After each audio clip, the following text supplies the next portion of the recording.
So heat transfer का जो topic है आईटी जेई और नीट के लिए, चाहे आप मेंस की बात करें या एडवांस की बात करें, हर एग्जाम में ये बहुत ही इंपॉर्टेंट है। एक या दो क्वेश्चन इसमें आता ही है। सो हीट ट्रांसफर में दो मेथड्स हमको पढ़ने होते हैं। पहला होता है कंडक्शन और दूसरा हमको पढ़ना है रेडिएशन। कन्वेक्शन भी होता है लेकिन उसका बहुत ही थ्योरेटिकल पार्ट मेंशन्ड है और उससे न्यूमेरिकल्स वगैरह नहीं पूछे जाते हैं।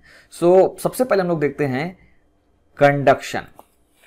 सो मान लीजिए हमारे पास इस तरह का एक रॉड शेप का एक मटेरियल है, रॉड बोल सकते हैं या कोई भी एक सॉलिड स्लैब हो सकता है। ये मैंने यहाँ पर सर्कुलर क्रॉस सेक्शन ले लिया है। तो मान लीजिए इसकी लेंथ है L, तो इसकी ये जो लेंथ है ये है L और इसका जो एरिया ऑफ क्रॉस सेक्शन है, ये जो एरिया ऑफ क्रॉस सेक्शन है ये है A। और इसे अगर दो टेम्परेचर डिफरेंस पर इसे मेंटेन किया जाए, लेटर से एक एंड को रख दिया जाए टेम्परेचर T1 और दूसरे एंड को रख दिया जाए एट टेम्परेचर T2, तो होगा क्या, इसमें एक हीट करंट फ्लो होने लगेगा from higher to lower temperature. हम ये मान के चल रहे हैं कि T1 is higher than T2। सो जब स्टेडी स्टेट आ जाता है तो स्टेडी स्टेट में जो कंडीशन होती है फाइनली, जिसमें हम लोग बोलते हैं कि जो ये हीट करंट है H, जिसको लिखा जाता है dQ/dt। सो स्टेडी स्टेट में ये वैल्यू होती है डेल्टा T ओवर RTH। हमको इस तरह से इसको याद रखना है।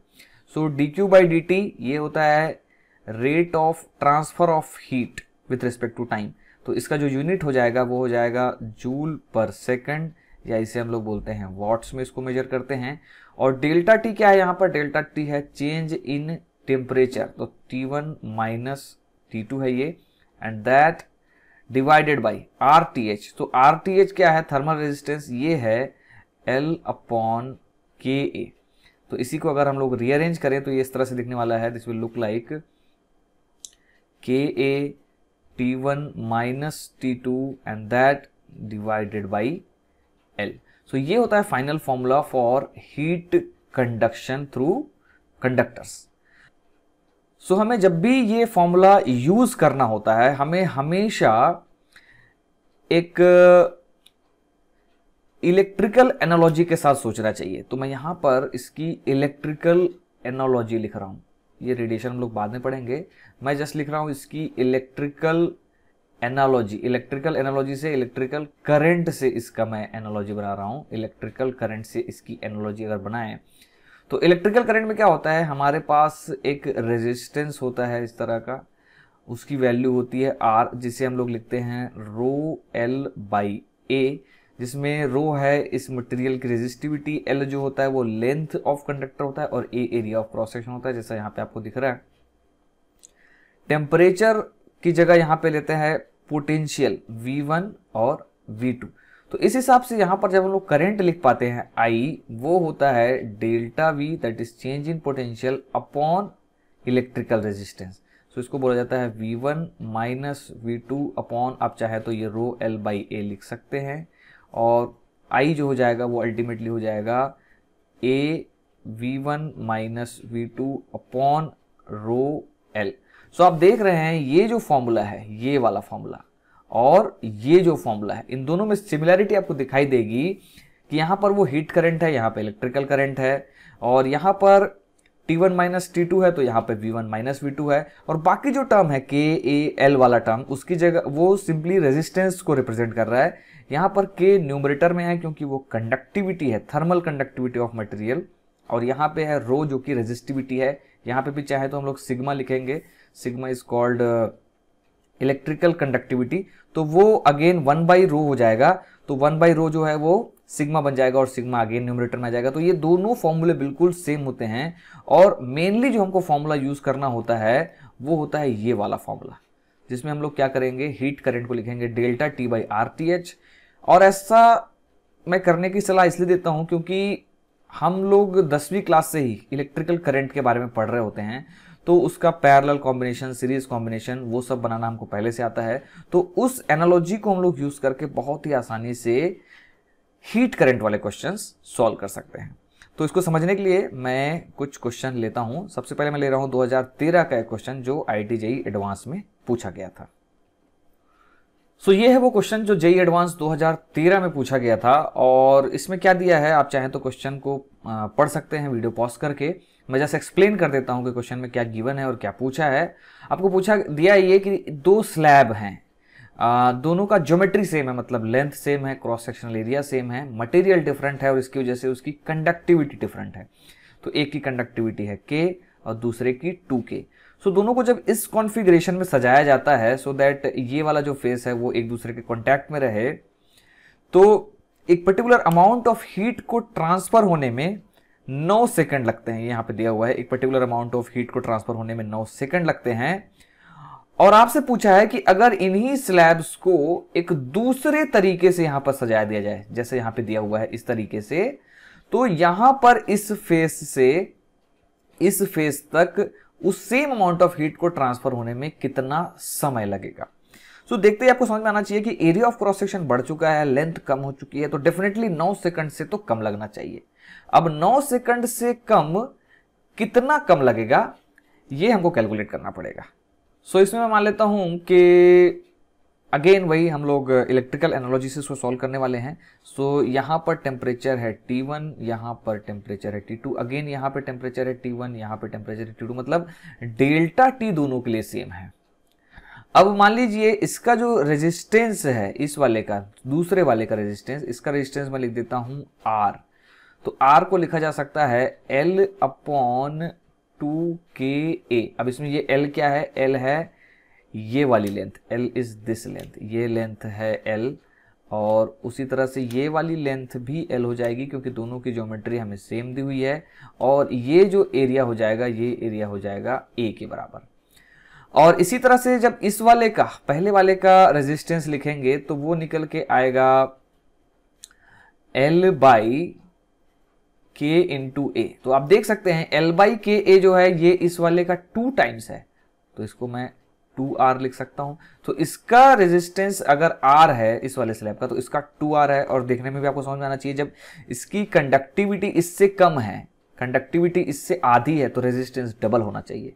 तो यहां पर टोटल रेजिस्टेंस अगर हम लोग बोल रहे हैं तो सीरीज में लगे हुए हैं दोनों चीजें, इसका मतलब इसका जो टोटल रेजिस्टेंस हो जाएगा सीरीज के हिसाब से वो हो जाएगा 3R। ये टोटल रेजिस्टेंस हो गया इस वाले कॉन्फ़िगरेशन का। जबकि यहां पे वही दोनों रेजिस्टेंसेस R और 2R पैरेलल में लगे हुए हैं, तो इसका जो इक्विवेलेंट रेजिस्टेंस हो जाएगा वो हो जाएगा R into 2R upon R plus 2R। तो इसको सॉल्व करेंगे, ये होगा 2R स्क्वायर अपॉन 3R। इसमें से ये एक एक R को कैंसल कर देंगे तो ये फाइनली हो जाएगा 2R बाई 3। तो ये इक्विवेलेंट रेजिस्टेंस हो जाएगा दूसरे वाले केस के लिए, ये इक्विवेलेंट रेजिस्टेंस हो जाएगा पहले वाले केस के लिए। लेकिन दोनों में डेल्टा क्यू सेम है, delta Q by delta T अगर लिखें तो वो होता है delta T by R equivalent. तो पहले वाले केस में और दूसरे वाले केस में सेम कौन कौन सी चीजें हैं, तो दोनों ही केसेस में सेम है क्या, डेल्टा क्यू और डेल्टा टी। चेंज क्या है, ये टाइम डिफरेंट लग रहा है और ये रेजिस्टेंस डिफरेंट है। तो यही इक्वेशन 2 बार लगाएंगे, दोनों इक्वेशन को सॉल्व करेंगे और हमारा आंसर आ जाएगा।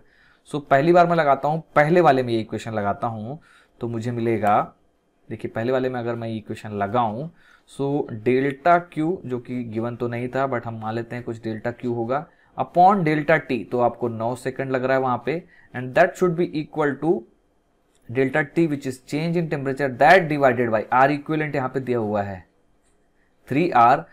और इसी इक्वेशन को अगर हम लोग दूसरे कॉन्फ़िगरेशन में लिखें तो दूसरे वाले कॉन्फ़िगरेशन में ये इक्वेशन किस तरह से दिखने वाला है, यहां पे होगा delta Q upon delta T. तो डेल्टा क्यू तो सेम था, डेल्टा टी जो नया आने वाला है वही हमको कैलकुलेट करना है, and that should be equal to delta capital T which is change in temperature upon जो उसका थर्मल रेजिस्टेंस है, इस बार कितना है वो है 2R बाई 3। सो ये था हमारा इक्वेशन 1 और ये है हमारा इक्वेशन 2।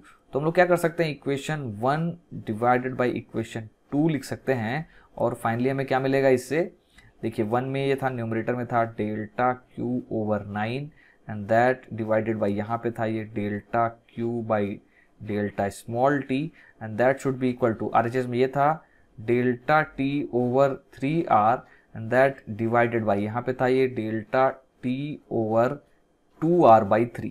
सो 2R बाई 3, तो 3 ऊपर चला जाएगा तो 3 यहाँ पे आ जाएगा, ठीक है। सो यहाँ से कैंसिल क्या क्या चीज़ें होंगी, देखिए ये डेल्टा क्यू ये कैंसिल हो जाएगा इसके साथ, इसके बाद ये डेल्टा टी इसके साथ कैंसिल हो जाएगा, यहाँ पर ये आर इसके साथ कैंसिल हो जाएगा और फाइनली हमारे पास क्या बचेगा, यहाँ पे ये डेल्टा टी ऊपर जाएगा, ये बच जाएगा delta T upon 9 and that should be equal to, देखिए ये 2 ऊपर जाएगा, 2 ऊपर जाएगा, सो नीचे आ जाएगा 3 into 3 which is 9 again.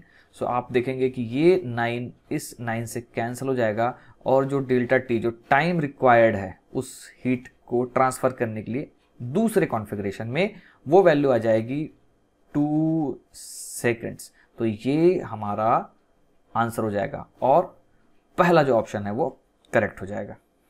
So conduction में और कौन कौन से क्वेश्चन जो बन सकते हैं वो भी मैं डिस्कस कर देता हूँ। बेसिकली 3 टाइप के क्वेश्चन बनते हैं, एक जो इस तरह का सीरीज पैरेलल कॉम्बिनेशन वाला, दूसरा के इक्विवेलेंट निकालने वाला, इक्विवेलेंट कंडक्टिविटी निकालना। यहाँ पर देखिए ये जो निकाला है हमने ये इक्विवेलेंट रेजिस्टेंस है, लेकिन इक्विवेलेंट कंडक्टिविटी कैसे निकालेंगे उसको मैं इसी क्वेश्चन में डिस्कस करता हूँ। ये जो पहला जो पार्ट है इस तरह का कॉन्फ़िगरेशन में इसकी इक्विवेलेंट कंडक्टिविटी क्या निकाल सकते हैं, या दूसरा कॉन्फ़िगरेशन है उसका आप खुद ही कर सकते हैं। सो मैं पहले पार्ट के लिए डिस्कस कर रहा हूं कि इसकी इक्विवेलेंट कंडक्टिविटी कैसे निकाली जा सकती है। सो मान लीजिए हमसे पूछा जाता है कि ये जो कॉन्फ़िगरेशन है 2 स्लैब्स का, जो हमने अभी पिछले क्वेश्चन में डिस्कस किया वही कॉन्फ़िगरेशन मैंने ले लिया है, इसकी इक्विवेलेंट कंडक्टिविटी क्या होगी। आपसे क्वेश्चन ये पूछा गया है क्लियरली, व्हाट विल बी के इक्विवेलेंट, इक्विवेलेंट कंडक्टिविटी इसकी क्या है। तो सबसे पहले क्या करना पड़ेगा, इसका इक्विवेलेंट हमको इस तरह से बनाना पड़ेगा। अब इक्विवेलेंट कैसे बनाएंगे कि ज्योमेट्री हमको सेम रखनी है। मतलब मान लीजिए ये लेंथ L है, ये लेंथ अगर L है, ये लेंथ अगर है L और दूसरा भी मान लीजिए L दिया हुआ है, जरूरी नहीं है कि सेम दिया हो, लेकिन मान लीजिए दिया है तो हम मान रहे हैं कि ये भी L है और ये भी L है। तो यहां पर हमको अगेन ये लेंथ हमको सेम लेनी है, तो ये हो जाएगा कितना लेंथ 2L, ये सेम दिखना चाहिए। और अगर ये एरिया है A तो ये एरिया भी कितना होना चाहिए A, मतलब ज्योमेट्री सेम होनी चाहिए सबसे पहले। अब मान लेते हैं इसकी इक्विवेलेंट थर्मल कंडक्टिविटी है के इक्विवेलेंट। सो इक्विवेलेंट का कॉन्सेप्ट ये होता है कि इस 2 स्लैब के बजाय कोई एक नया स्लैब ला लिया जाए, कोई नया मटेरियल का जिसकी ज्योमेट्री सेम हो, तो वो same amount of thermal resistance उसको प्रोवाइड करना चाहिए। तो यहां पर जो थर्मल रेजिस्टेंस आएगा और यहां पर जो थर्मल रेजिस्टेंस आएगा दोनों बराबर होना चाहिए, तभी हम लोग बोलेंगे इसका जो कंडक्टिविटी है वो इस वाले कॉन्फ़िगरेशन का इक्विवेलेंट कंडक्टिविटी है। सो सबसे पहले मैं यहां पे लिख देता हूं R इक्विवेलेंट इस कॉन्फ़िगरेशन में क्या होगा। सो R इक्विवेलेंट होता है L बाई के ए, L की जगह आ जाएगा 2L and that divided by के इक्विवेलेंट इनटू A।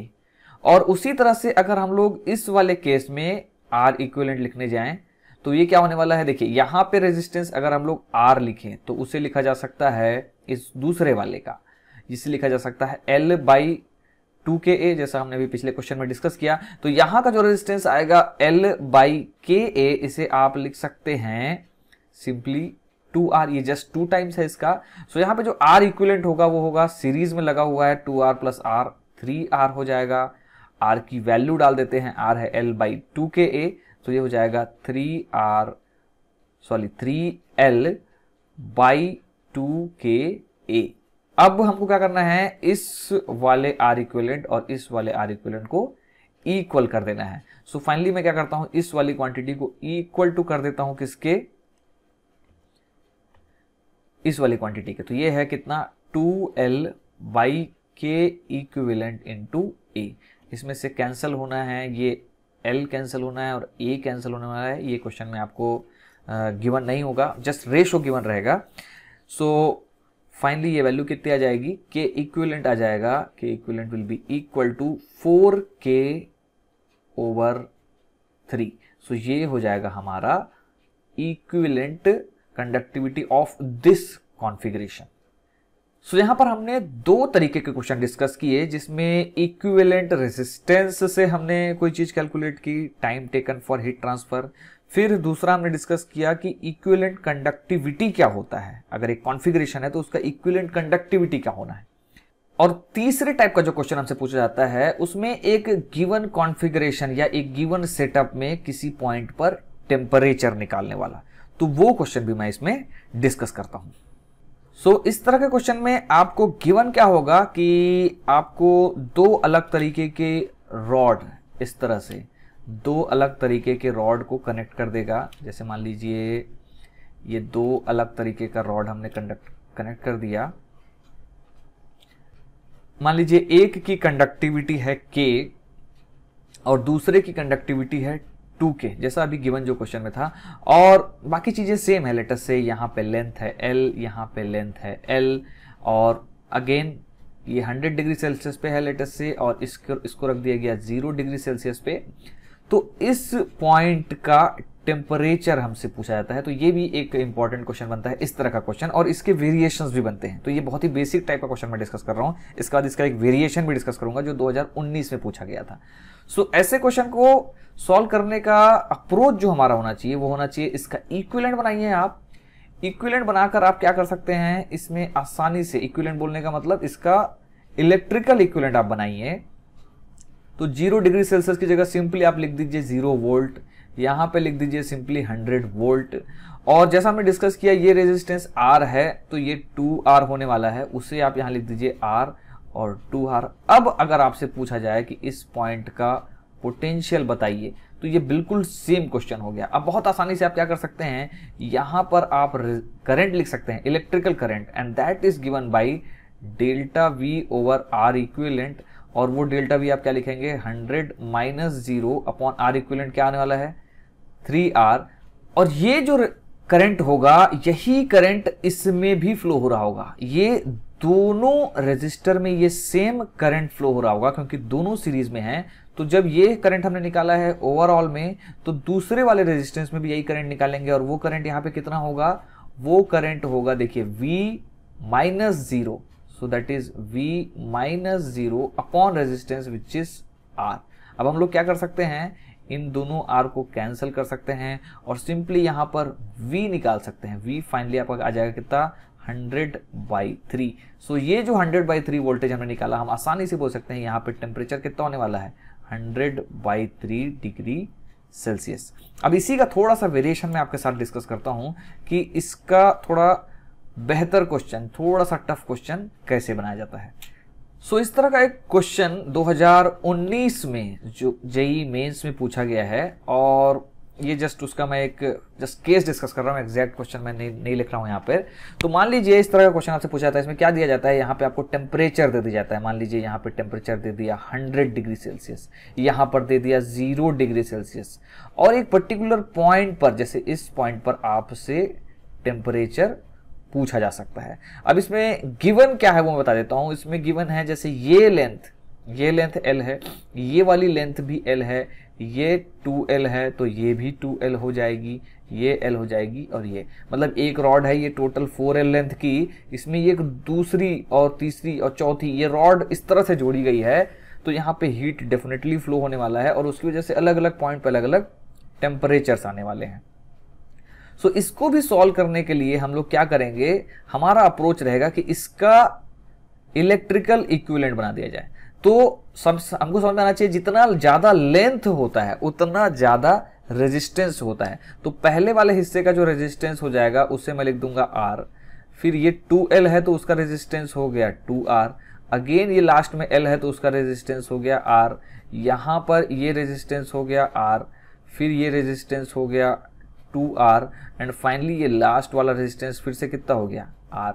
अब इसमें वेरियस पॉइंट्स पर, जैसे यहां पर पोटेंशियल में लिख दूंगा 100, यहाँ पे 0 गिवन है, तो हम लोग मान सकते हैं, अज्यूम कर सकते हैं, रिलेटिव पोटेंशियल मेथड यहाँ पे मैं यूज कर रहा हूं। मान लीजिए यहाँ पोटेंशियल है x, ठीक है। अब इसको सॉल्व करना है, जस्ट यहाँ पर हमको पोटेंशियल के लिए सॉल्व करना है, यहाँ पे पोटेंशियल क्या है उसके लिए हमको सॉल्व करना है। सो इसके लिए आप कोई भी तरीका अपना सकते हैं। मैं जो तरीका अपना रहा हूँ वो रिलेटिव पोटेंशियल का और सिमेट्री का मैं तरीका अपना रहा हूँ। तो जैसे यहाँ पर ये अगर x मान रहे हैं तो सर्किट आपको थोड़ा सा सिमेट्रिक दिख रहा होगा। तो इस आर के अक्रॉस अगर पोटेंशियल डिफरेंस है x minus 0 that is x, तो इस आर के अक्रॉस भी पोटेंशियल डिफरेंस x होना चाहिए। इसका सीधा मतलब है कि यहाँ पे अगर 100 वोल्ट है तो यहाँ पर पोटेंशियल होना चाहिए 100 माइनस x। अब हम क्या कर सकते हैं, इस जंक्शन में, इस वाले जंक्शन में KCL लगा सकते हैं। यहां से बाहर जाने वाला नेट करंट को अगर हम लोग जीरो करें तो देखिए, अगर इसे नेट करंट यहां से बाहर जाने वाला जीरो करेंगे तो सिचुएशन कैसी बनेगी। सो यहां से देखिए एक करंट जाएगा इस डायरेक्शन में, तो इस डायरेक्शन में जाने वाले करंट को मैं लिख सकता हूं 100 minus x minus 100 and that divided by r, plus देखिए एक करंट जाएगा इधर, तो यहां से जाने वाला करंट में देखिए अगला पोटेंशियल आपको मिलेगा ये 100, तो 100 माइनस x, तो ये हो जाएगा 100 minus x and that divided by r plus 2r plus r that is 4r, plus देखिए यहां से फिर इधर एक करंट जाएगा जो कि रहेगा 100 माइनस x अगेन, सो ये हो जाएगा 100 minus x and that divided by 2r and that should be equal to 0। किसी भी जंक्शन से नेट करंट बाहर नहीं जाना चाहिए। सो इसमें सबसे पहले तो ये R कैंसिल हो जाएगा, इसके बाद इसको थ्रू आउट 4 से मल्टीप्लाई कर सकते हैं। 4 से मल्टीप्लाई करने पर हमें क्या मिलेगा, देखिए हमें मिलेगा, देखिए ये 100 तो इस 100 से कैंसिल हो गया, यहाँ पे हो जाएगा माइनस 4x, यहाँ 4 से मल्टीप्लाई करेंगे 4 कैंसिल हो जाएगा, सिंपली ये बचेगा 100 माइनस 2x, ये वैसे का वैसा रहेगा, और लास्ट वाले में 4 से मल्टीप्लाई करेंगे तो 2 जो है 2 टाइम्स जाएगा, तो ये हो जाएगा 200 minus 2x into 2 that is 4x and that should be equal to 0।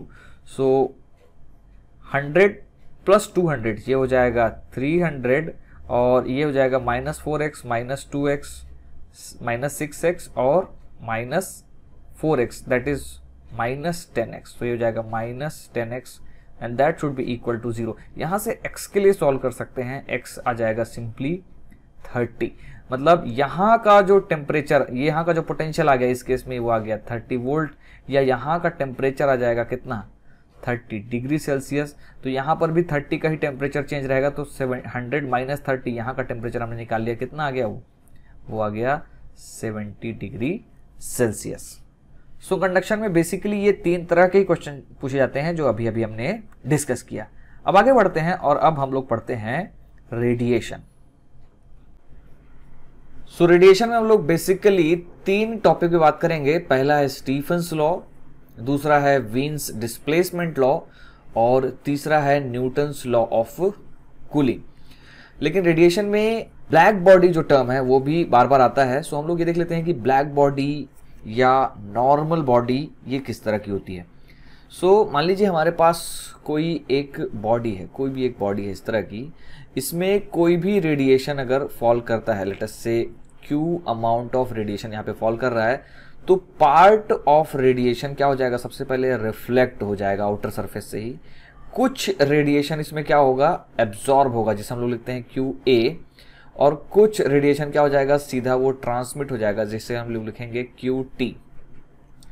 So conservation of energy से हम लोग लिख सकते हैं कि जो Q इंसिडेंट हुआ है that will be equal to reflected plus absorbed plus transmitted, ये 3 चीजों में ही जाने वाला है।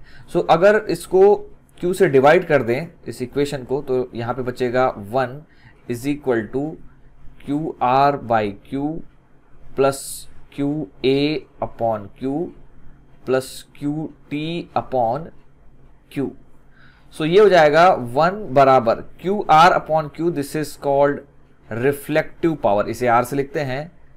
QA अपॉन Q इसे बोला जाता है एब्जॉर्प्टिव पावर, और इसको A से लिखते हैं, प्लस QT अपॉन Q इसे लिखा जाता है ट्रांसमिटिव पावर, और इसे T से लिखा जाता है।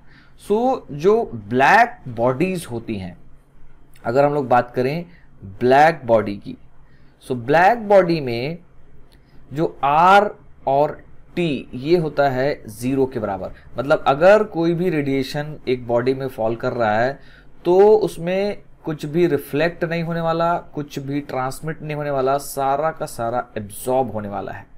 वो कहलाता है ब्लैक बॉडी, और इसलिए उसका ए जो होता है वो हो जाता है 1 एब्जॉर्प्टिव पावर, जो कि कितना हो जाता है 1। तो अगर हमने यहाँ पर ब्लैक बॉडी को समझ लिया है तो अब हम लोग पढ़ते हैं स्टीफन्स लॉ।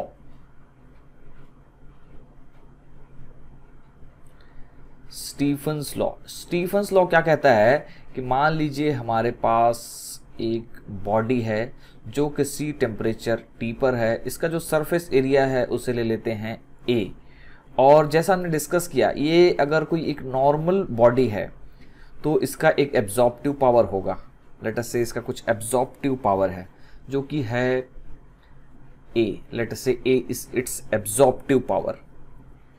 अब ये क्या करेगा, ये कुछ रेडिएशन एमिट करेगा due to its own temperature. अगर ये 0 केल्विन पे नहीं है तो डेफिनेटली ये क्या करेगा, कुछ रेडिएशन ये एमिट करेगा ड्यू टू इट्स टेम्परेचर। ये सभी डायरेक्शन में इस तरह से रेडिएशन एमिट करेगा। और अगर सराउंडिंग का टेम्परेचर है T0, लेट अस से the temperature of surrounding is T0, सो यहाँ से कुछ रेडिएशन ये एब्जॉर्ब भी करेगा, क्योंकि सराउंडिंग भी रेडिएशन एमिट कर रहा होगा तो कुछ रेडिएशन ये एब्जॉर्ब भी कर रहा होगा। अब इस चीज को हम लोग किस तरह से एनालाइज करेंगे कि नेट हीट ये क्या एब्जॉर्ब कर रहा है कि रेडिएट कर रहा है, इसे हम लोग कैसे पता लगाएंगे। सो स्टीफन्स लॉ हमसे कहता है कि जो एमिसिव पावर होता है, जिसे हम लोग लिखते हैं कैपिटल E से, so this is called emissive power, इसको मैं डिस्कस करूंगा अभी। ये proportional to T to the power 4 होता है, और इसमें अगर हम लोग प्रोपोर्शनैलिटी कांस्टेंट वगैरह लगा दें तो ये इक्वेशन फाइनली बन के आती है E sigma T to the power 4। ये कहलाता है emissive power. This is called emissive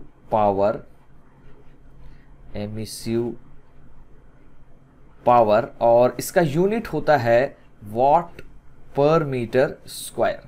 इसके अलावा ये जो टर्म है स्मॉल e, इसे बोला जाता है emissivity. This is called emissivity, और ये यूनिटलेस होता है, इसकी कोई यूनिट नहीं होती है। इसके बाद ये जो टर्म है sigma, this is Stefan's constant, ये होता है स्टीफन्स कांस्टेंट, और इसकी वैल्यू होती है 5.67 इंटू 10 टू द पावर -8, और इसकी यूनिट आप निकाल सकते हैं watt metre to the power -2 kelvin to the power -4 in SI units. और इसमें ये जो टेम्परेचर है T, ये एब्सोलूट टेम्परेचर है। दिस इज एब्सोलूट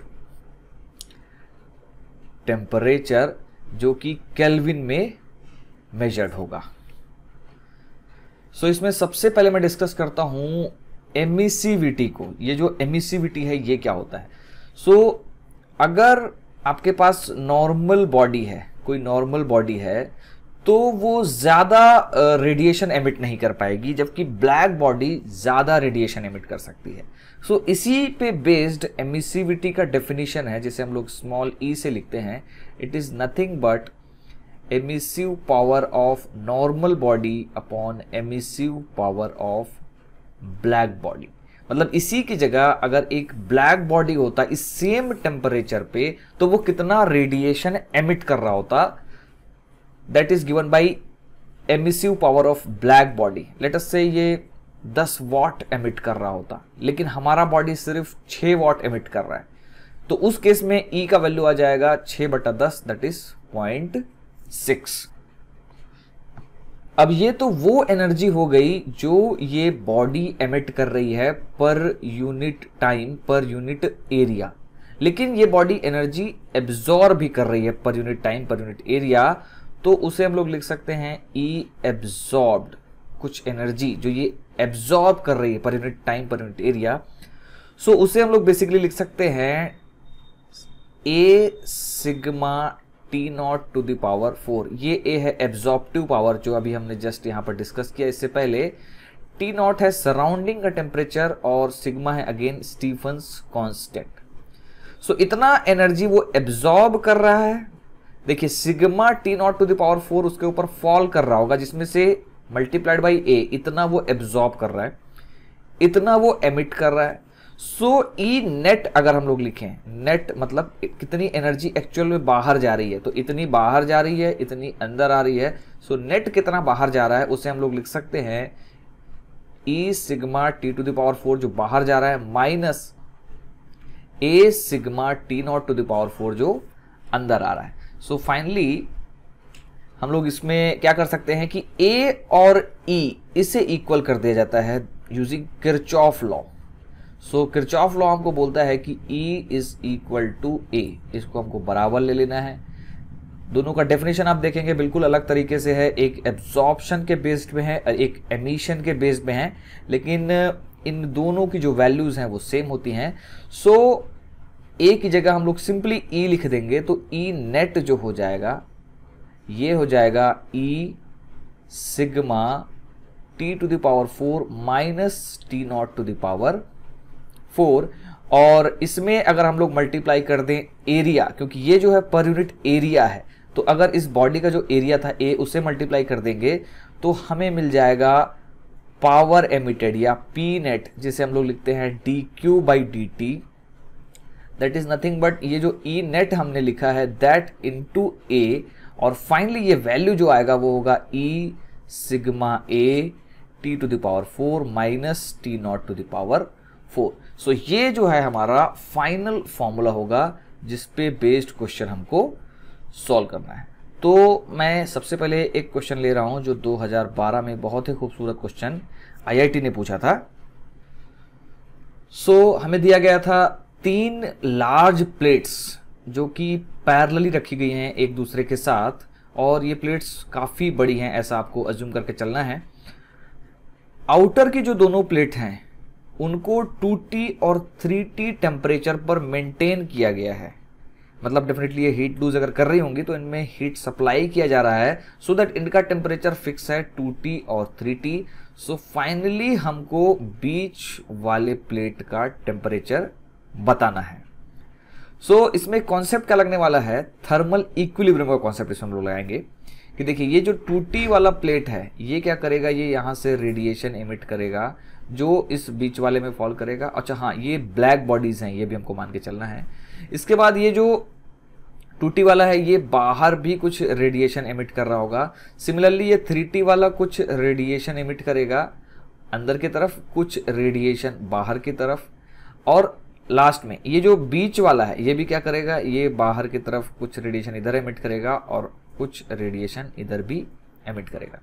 अब हम लोग कॉन्सेप्ट यूज करेंगे थर्मल इक्विलिब्रियम का। अगर इसका टेम्परेचर फिक्स है टाइम के साथ, क्योंकि इसका भी फिक्स है इसका भी फिक्स है, तो एक टाइम आएगा जब सारा टेम्परेचर फिक्स हो जाएगा।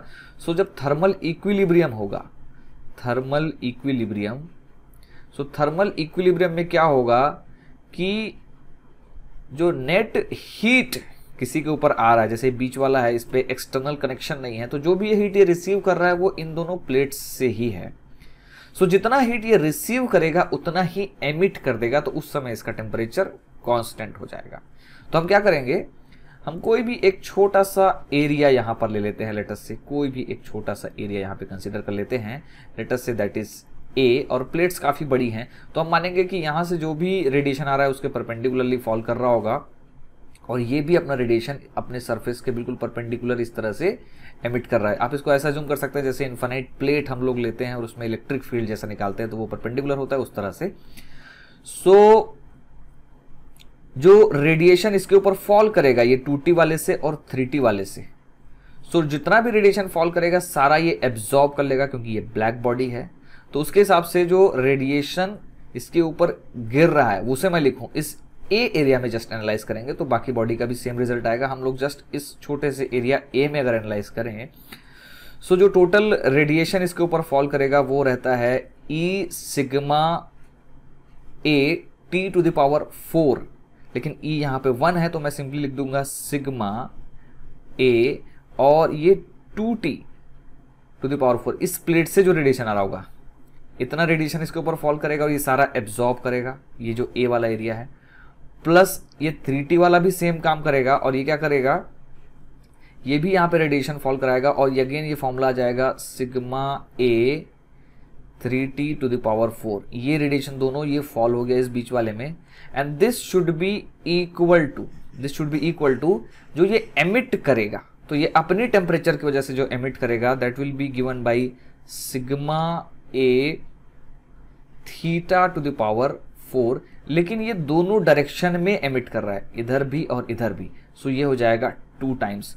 यहाँ पर देखिए हमने एक ही वैल्यू लिया है, 2 टाइम्स नहीं लिया है, क्योंकि एक जो रेडिएशन यहाँ पे जा रहा है बाहर की तरफ, ये बीच वाले में फॉल नहीं कर रहा है, सो बीच वाले में जो फॉल कर रहा है वो सिर्फ ये कंपोनेंट है।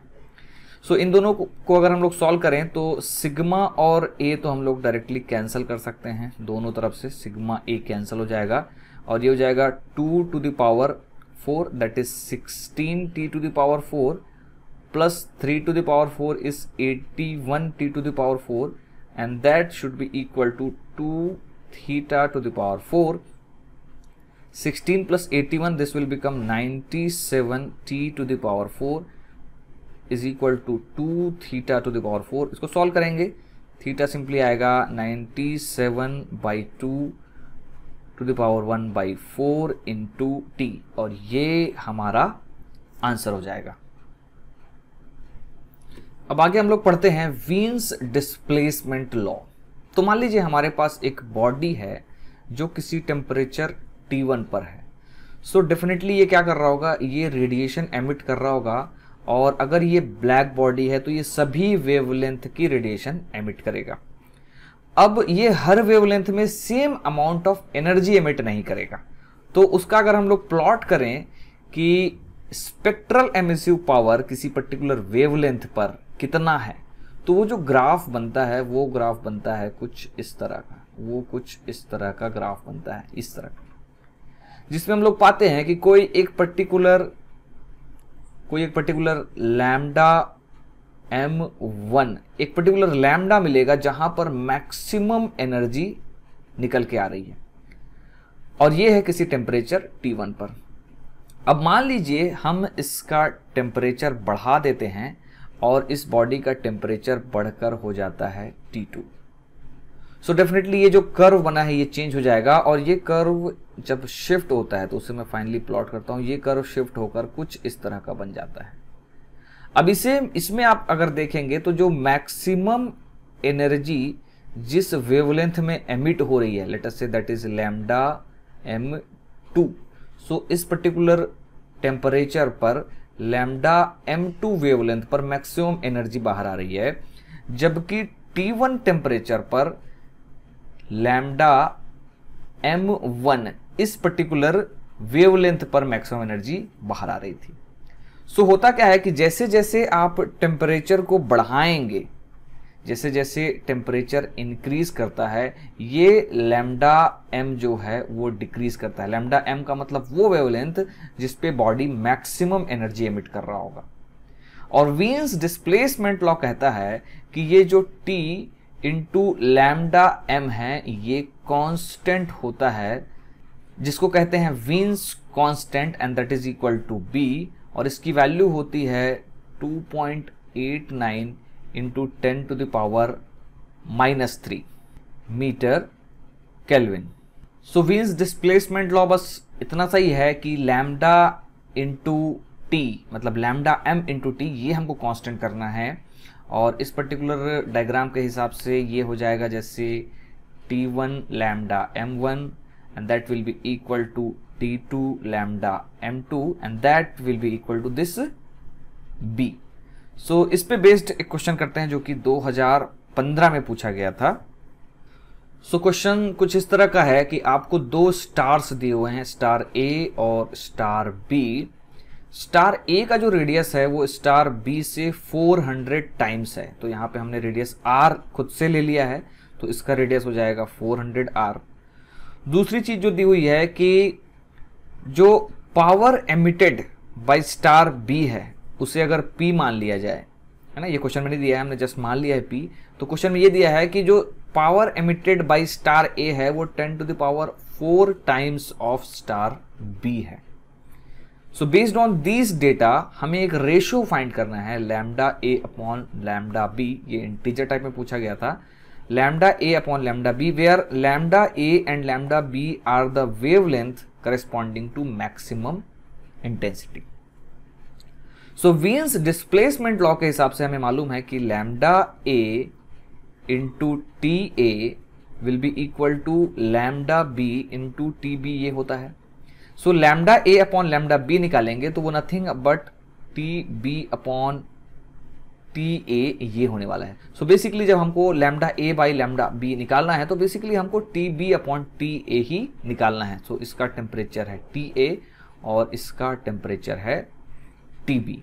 सो इसमें हम लोग स्टीफन्स लॉ यूज कर लेते हैं, और अगर हमको T B upon T A निकालना है सो बेसिकली हम लोग रेशियो निकालने की कोशिश करते हैं P B upon P A का। So P B upon P A हमको ऑलरेडी गिवन है कि पी ए जो है वो 10 to the power 4 times of P A है, तो ये क्वांटिटी तो आने वाली है, हमको मालूम है 1/10 to the power 4 and that should be equal to, अब ये पावर का एक्सप्रेशन स्टीफन्स लॉ से लिख लेते हैं। सो स्टीफन्स लॉ के हिसाब से जो पावर एमिटेड है वो होना है sigma T B to the power 4, तो ये तो हो गया emissive power of star B, that means power emitted per unit area. लेकिन टोटल पावर एमिटेड बोला है तो इसको मल्टीप्लाई करना पड़ेगा इसके एरिया से, और इसका जो सरफेस एरिया होगा अगर ये स्फीयर है तो ये हो जाएगा 4 pi R square and that divided by, अगर ए के लिए ये करेंगे तो ये हो जाएगा sigma T A to the power 4 into 4 pi, और आर की जगह यहाँ पे आ जाएगा 400 आर का स्क्वायर। इसमें से ये सिग्मा कैंसिल कर देंगे, ये 4 पाई यहाँ से कैंसिल हो जाएगा, और ये आर स्क्वायर इस वाले आर स्क्वायर के साथ भी कैंसिल हो जाएगा। सो ये बचेगा क्या, ये हो जाएगा T B to the power 4 upon T A to the power 4 into 400 का स्क्वायर, ये हो जाएगा 16 इंटू 10 टू द पावर 4। अब ये ओरिजिनल वाले से इसको कंपेयर कर लेते हैं, ये क्या था 1 by, this was actually equal to 1/10 to the power 4। So ये 10 टू द पावर 4 यहाँ से कैंसिल हो जाएगा, और देखिए हम लोग सर्च कर रहे थे T B by T A जो कि यहाँ पे हमको मिल रहा है। So T B by T A to the power 4 will be equal to, ये 16 राइट साइड में चला जाएगा and that will be equal to 16। So यहाँ से हम लोग लिख सकते हैं T B upon T A is equal to 2, और ये हमारा फाइनल आंसर हो जाएगा। अब हम लोग चलते हैं आज के लेक्चर के लास्ट पार्ट में, जिसमें हम लोग डिस्कस करने वाले हैं न्यूटन्स लॉ ऑफ कूलिंग। सो मान लीजिए हमारे पास अगेन ये एक बॉडी है जिसका टेम्परेचर है लेट अस से T और सराउंडिंग टेम्परेचर है T0, और अगर T जो है T0 से ज़्यादा रहेगा तो डेफिनेटली ये हीट लूज करेगा और इसका टेम्परेचर डिक्रीज होगा। सो dt बाई dt जो rate of change of temperature with respect to time, इसे अगर लिखा जाए तो ये क्वांटिटी नेगेटिव आने वाली है, आपको दिख रहा होगा, क्योंकि टाइम जब आगे जाएगा ये वाला चीज़ अगर हम लोग पॉजिटिव करेंगे डी स्मॉल टी को, तो डी कैपिटल टी नेगेटिव होने वाला है। तो मैं इस क्वांटिटी को पहले पॉजिटिव करने के लिए एक माइनस साइन यहाँ पे लगा देता हूँ। So now this quantity is positive. तो न्यूटन्स लॉ ऑफ कूलिंग के हिसाब से ये जो क्वांटिटी है ये इक्वल टू होता है, this is equal to a constant times T minus T naught. So basically ये होता है कि rate of cooling, this is called rate of cooling, minus of d capital T upon d small T, this is called rate of cooling, इसको बोलते हैं rate of cooling. And this is proportional to what, this is proportional to difference of temperature between body and surrounding, and k is just a proportionality constant। लेकिन ये एक just proportionality constant भी नहीं है, इसकी एक वैल्यू है, k की वैल्यू होती है 4e sigma t naught cube upon ms। इसमें m जो है वो मास ऑफ द बॉडी है, s जो है वो स्पेसिफिक हीट है, टी नॉट हमने पहले ही ले रखा है सराउंडिंग का temperature, and E is emissivity which is again property of the body. So इस पे बेस्ड क्वेश्चन भी कई बार आ जाता है। अभी हम लोग इसका एक सिंपल केस यहाँ पे डिस्कस करते हैं कि अगर इस तरह का फॉर्मूला हमको मालूम है न्यूटन्स लॉ ऑफ कूलिंग का, तो इसका अप्रॉक्सीमेट मेथड क्या होता है और उस पे बेस्ड जो सिंपल क्वेश्चन पूछे जाते हैं वो किस तरह के होते हैं। सो एक क्वेश्चन इस तरह का पूछा जा सकता है कि मान लीजिए एक बॉडी है, कोई एक बॉडी है जो 60 डिग्री टेम्परेचर से 50 डिग्री टेम्परेचर तक 10 मिनट में जाती है, मतलब इतना कूलिंग होने में उसको 10 मिनट का समय लगता है। और सराउंडिंग टेम्परेचर भी आपको दिया हुआ है विच इज T0 बराबर 25 डिग्री सेल्सियस। अब आपसे पूछा जाए कि इसको 50 डिग्री से 40 डिग्री तक जाने में कितना टाइम लगेगा, तो ये बहुत ही बेसिक टाइप का क्वेश्चन है और इसमें ये न्यूटन्स लॉ ऑफ कूलिंग हम किस तरह से अप्लाई कर सकते हैं। सो देखिए एक एक स्टेप बहुत ही इंपॉर्टेंट है। पहला step dt by dt, rate of change of temperature with respect to time. इसमें जो पहला वाला जो कंडीशन है उसको यहाँ पे लगाएं तो हम k की वैल्यू निकाल सकते हैं, फिर उसको दूसरे में यूज कर सकते हैं। सो चेंज इन टेम्परेचर पहले वाले डेटा के हिसाब से होगा 60 minus 50 upon 10। Change in temperature है जस्ट 60 माइनस 50, तो ये हो गया 10 and that divided by time है 10, तो 10 upon 10 will be equal to k into, अब यहाँ पर ये जो t है वो टेम्परेचर ऑफ बॉडी है। तो यहाँ पे बॉडी जो है 60 से 50 तक जा रहा है, तो क्या करेंगे इसका एवरेज ले लेंगे। बॉडी का जो टेम्परेचर है वो ना 60 है ना 50 है, तो यहाँ पे एवरेज ले लेंगे, तो 60 प्लस 50 बाई 2 और दैट डिवाइडेड बाई 2 करेंगे तो 110 बाई 2 ये आ जाएगा 55 minus T0 which is surrounding temperature. तो ये T0 हमको दिया हुआ है 25, दिस विल बिकम 25।